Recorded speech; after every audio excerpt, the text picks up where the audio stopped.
Now I'm talking to violinist Hilary Hahn. How are you doing, Hilary? I'm good. How are you? I'm great. And you're in Washington, D.C. at the moment. What are you doing there, actually? I am. I have a Bach recital, a solo Bach performance tonight at the Kennedy Center. Oh, that's good. Your latest album is also with Bach, so is it the same program you're presenting tonight?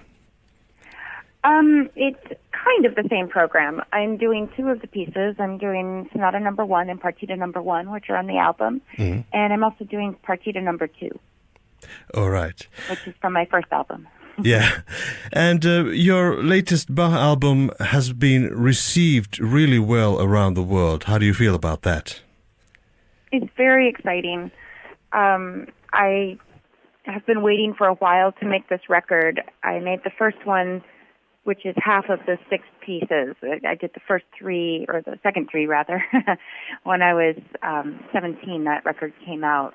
And now to complete the set, I'm 38, so it's quite a while between, and getting the response is really wonderful. I knew that people love this music, and I knew that they associate me with the music.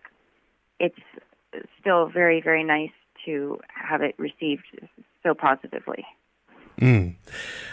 You've been touring a lot recently, and you were actually in Europe just a while ago. Tell us about this tour.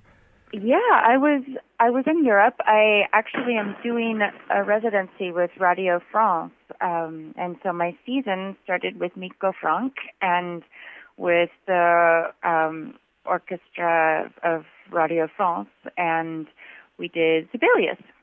And after that, the next time I was in Europe was to do 2 of these recitals. The first one was in Vienna, and the second was in Paris. And then I went to New York, and now I'm in Washington. Some very, very big cities. It's really, really exciting. And these are my first full solo recitals of my life. So it's a really big deal for me. And I understand that next year you're going to play Rautavaara's piece. Am I correct? Yes. Tell us about that. Have you already... We are premiering the last work by Rautavaara, and it was written for me and for Mikko and for the Orchestre Philharmonique de Radio France. And it's part of our residency, but we actually didn't know that it was being written when it was being written.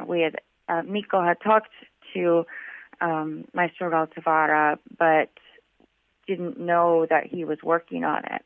So it's incomplete. It's 2 movements out of 4, but he wrote it all. It just needed some orchestration for the second movement, and that was done by Kalevi Aho. So it's a very, very Finnish connection for me, and I'm really grateful. It's very, very special to be part of that. Yes, indeed. I just got the music like 3 days ago. Okay, so you haven't really got into it yet. It's in my case, but I've been doing these recitals, and so as soon as this one is over tonight, I'm going to start working on the Rautavaara and learning it, getting familiar with it. Yes.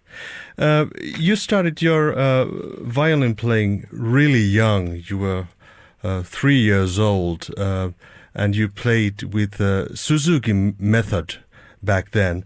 Do you think that these bases have given you perspective?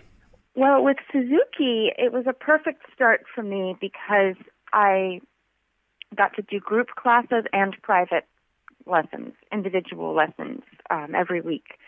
So for me, it was a good introduction to violin. A lot of violin is collaborative. Most of the music includes other musicians, but you still have to build your craft. It was just a really good introduction to the psychology, actually, of being a violinist. I did it for a year and a half, and then I switched to a Russian teacher who I met through actually a Suzuki masterclass, even though she wasn't a Suzuki teacher. And so it was a very easy transition. Her name was Clara Berkovich, and she taught me my first solo Bach when I was 9 years old. After that, I went to the Curtis Institute of Music and studied with Yasha Brodsky. So I think that my upbringing musically has very much influenced who I am as a player. And Bach has followed you your whole life, you could say that. Yes. Bach has been with me for a very long time. Even when I was a beginning violin student, my father was learning piano and he was playing two-part inventions for his practice. So I know them. I know some of them. And it's just been part of me for a very long time. The Siciliano Impresto from Sonata Number 1, which I recorded on this album, I played them in my first full recital when I was 10 years old, and I worked on them for about a year in preparation. So when I play those, I just remember all of that, and those were the first two movements of solo Bach I ever learned. Mm.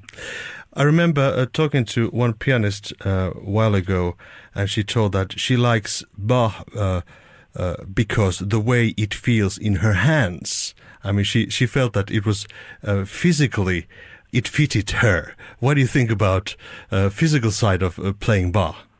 Well, it takes a long time until, I think, and what I've heard from other people, it takes a long time until it feels very natural physically. But once you get used to it, it does really work. I think what works very well on the violin about this repertoire is that Bach was used to writing polyphonic music, which is music with different things happening simultaneously, different notes going in different directions, and we call that different voices.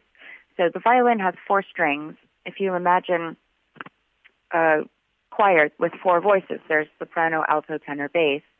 Bach treats the violin almost like each string is a different voice, but of course that's just the beginning concept. It goes much more complex and much more deep than that.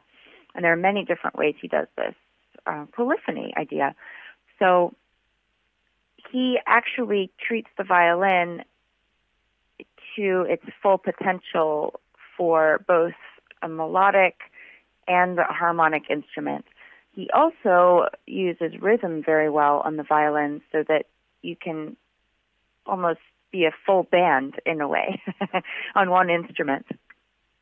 So I think in that sense he writes very, very well for violin. It's just not easy to do all of that as a single player, and that's where the challenge comes in. It feels natural to me now, but I've been playing it now for 30 years. Yes, so. Yes, of course. It takes... I don't feel like I have a clear answer for that one. Yeah. So it takes practice for your whole life. Yes, constant yes. Practice. But yes. Everything should, I think. Yeah, of course. So I'm talking to Hilary Hahn at the moment, and what happens now in the near future for you? Yeah, it's a good question. So I have this concert season, which goes through the end of the summer, and it's a Bach focus for me. I get to do more of these recitals throughout the year, and in between the Bach parts, I am doing orchestra tours. I'm doing this residency with Radio France, and yeah, it's going to be really great. I'm really excited about this season because I get to work with some of my favorite colleagues, and then I also get to do these solo performances. I really get to dive into all of the music. I have a residency in Tokyo in December. I'm doing orchestral performances in Asia as well as the Bach, and when I do a residency, I like to incorporate sort of outreach activities, but I don't think of them as outreach. I think of them as just things I like to try out that organizations enable me to do. One thing I like to do for those is I give free concerts for parents where they can bring their babies, and their babies can be babies, and the parents can be grown-ups and enjoy the music. So I'm going to be doing more of that in a few places along the way when I'm touring. I'll do some of that in Japan. And yeah, it's just basically this season is about I guess, looking back and looking forward at the same time, and really also just being in the moment, making the most of where I've arrived at this time. then next season I have a sabbatical. I have a year off, and then I'll start back.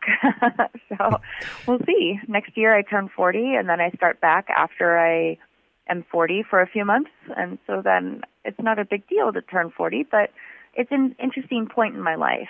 I'm now doing these solo performances, and I could have done it before, but I just both didn't have the right opportunity within myself. I just didn't feel like it was the right time, and I didn't feel like it was necessary because I like working with other people.